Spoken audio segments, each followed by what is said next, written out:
Napakadami ng karanasan ang aking mga pinagdaanan. Ginapang ko mula sa hulihan, nagdaan sa pagiging talunan. Mula noon hanggang ngayon, bitbit ko ang mga aral na yon. Nagsilbi ko yun na inspirasyon, di tumigil hanggang sa maging kampyon.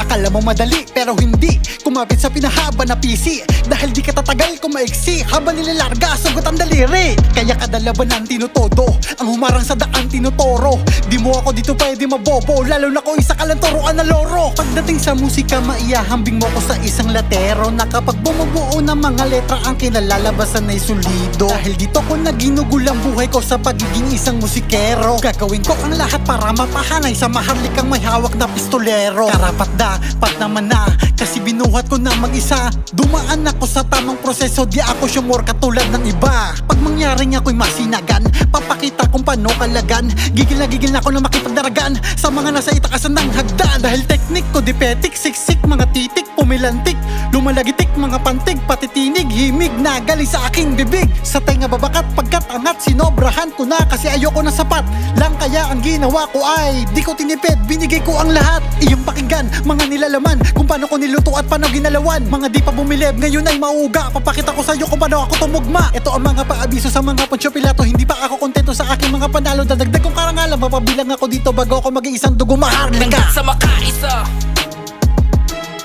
karanasan na nagsabi na di pangkaraniwan ang taktika, mananatiling kakaiba. Hanggang ako ay makalapit sa hanay ng mga maharlika. Hanggang sa makaisa,